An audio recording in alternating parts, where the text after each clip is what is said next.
Hi friends. So Jeremy's gonna be in the video too. He's just starting dinner. Oh, something's done. Nothing's done yet. So we did a video last week and I'm working. We did a video 5 days ago and I'm working Thursday and Friday, tomorrow and Friday. So I'm doing 12 hours, so I won't have time to do a video. But I just wanted to come on here and tell you guys, and Jeremy's gonna pop on over in a second, kind of where we are and what our mental state is. So the good news is we've both been able to start working again, get some money coming in. Our kids are, doing good. They're getting back in their homeschool regimen. They've seen a lot of their friends, starting soccer soon. All of that is going on. So we're kind of getting back into the normal.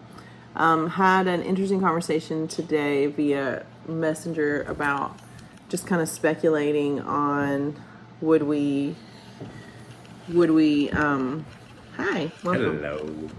So we're adopting 2 kids from Liberia, and I've said this before, but like, would we, knowing what we know now, would we go down this road again? And that's difficult to say because we love our Liberian daughters the same as we love our American daughters. We're very attached to them.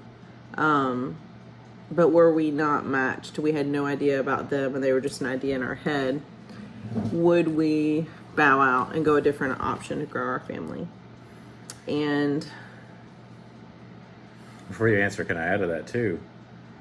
The experience we had and the friends we made that aren't our kids too, we would not have, if we hadn't gone down this road, we would not have met any of those people or done any of that stuff. So yes, it's a big. I don't regret the road that we're on, but if we were not on this road at all and we were just considering international adoption today, like we had no history, knowing what we know, and the hard part is that it's an unanswerable question, because if someone were to come up to me today and say, hey, I want to adopt internationally, I would say congratulations. If they were to say, do you, Rachel, think I should adopt internationally, I would say probably not.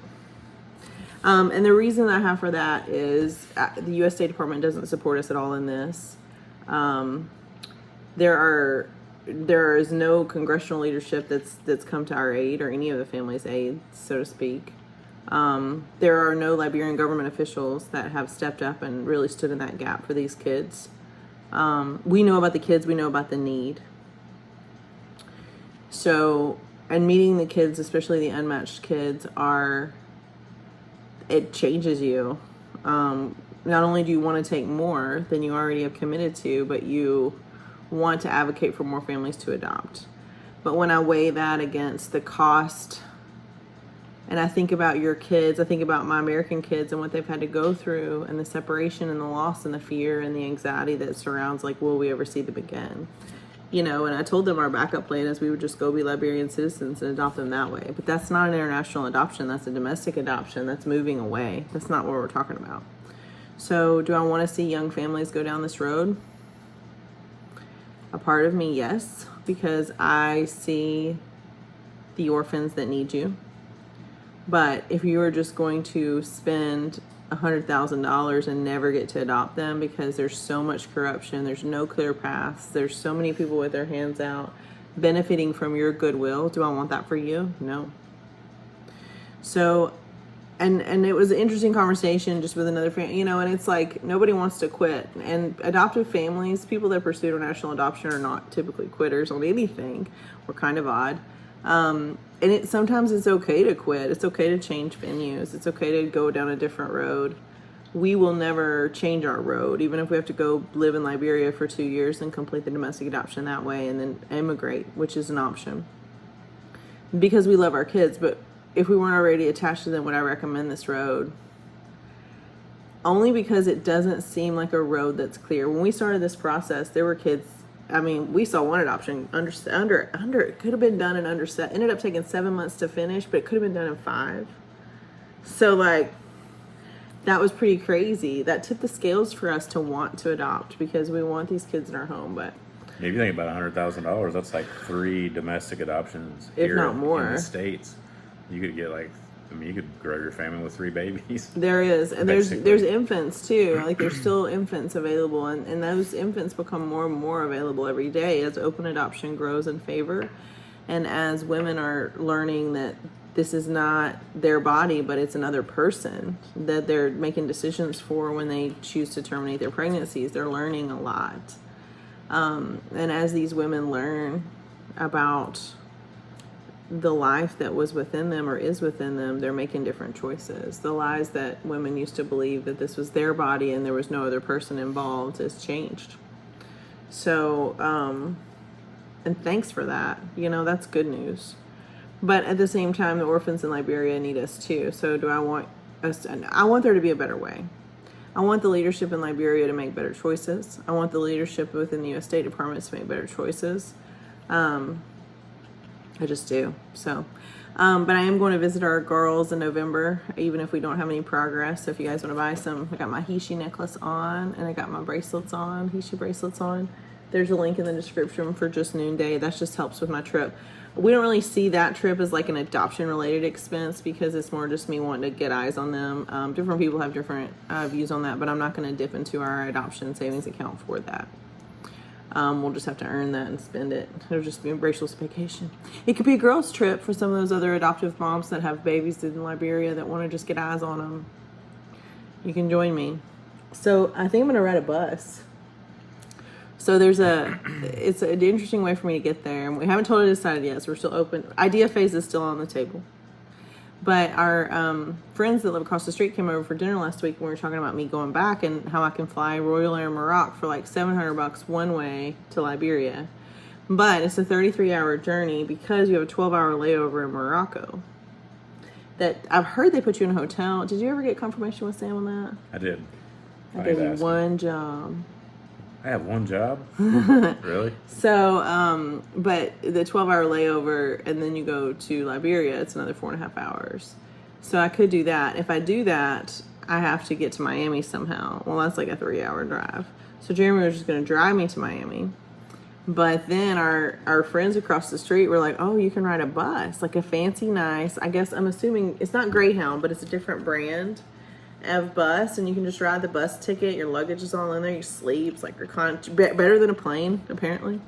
And then I can just take a bus to the Miami airport. And I was like, oh. So then Jeremy doesn't have to drive me. It's a little less of a hassle. I was going to ask him right now. And then, look at you. And then coming back, I have a voucher for Delta for a one-way back from the continent of Africa.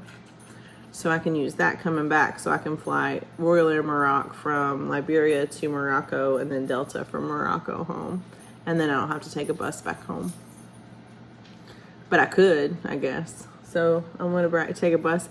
And then, so our other friends that have a large family, she goes home. She takes a train and then a boat, like a ferry boat, to get home to New Jersey to visit family because she has a large family. And once you guys don't understand, like if you have a family of 6 or more, when you try to rent a car, it's hard to find like a Suburban and you're going to pay like $1 million for it.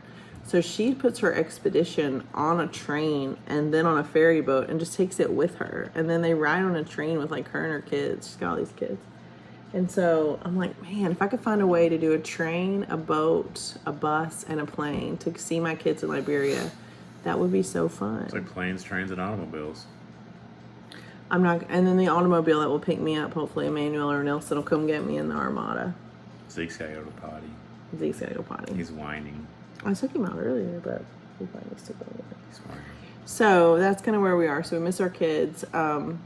We haven't gotten any updates from our agencies since the last time we did a video, except for that there's supposed to be meetings this week, and that the head of the Minister of Gender, Children and Families and Social Protection is Bime Horse-Colley. She decided instead of just signing the paperwork that's before her, she decided that she needed to meet with the Minister of Justice. I don't know why she needs to meet with the Minister of Justice. She's not sharing that information with our agency, or if she is, they're not sharing it with us. It's no knowledge why she feels the need to involve the Minister of Justice again. This would be at least the second meeting, if not the third meeting she's had with him on this topic. So Delay.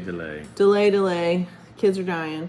But there's like, so another thing is we heard about a situation of a teenager who's been living on the streets in Liberia, who's a mom who has a baby, and she's just trying to finish high school, and she's starving, and her baby's starving, and She got pregnant. It doesn't even sound like maybe it was her choice to get. I mean, she was living on the streets. She happened to get pregnant.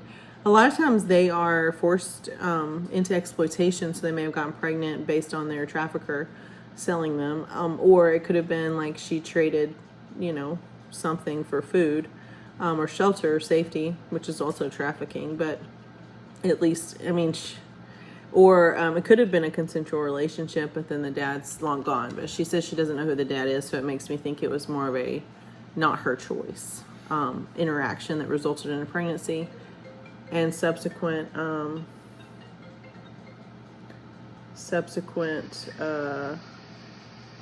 this is interesting. Holly. Holly's probably bringing us clothes. So anyways, she had reached out to a Facebook group trying to find help for her child, to place her child for adoption, because she's like, they're both going to starve to death. And so friends reached out to us, like just networking, trying to help her. We gave information and contact information for the Ministry of Gender, ahead of adoptions that we know, Garme Tokpa. And apparently her staff, so there's been some connections. There's not been help given yet. This has been ongoing for the last several days, but there's not been help offered yet. But all the adoption agencies that are international are full, or they're not taking new kids because they're suspended, or both. So we're still trying to wait to see what happens.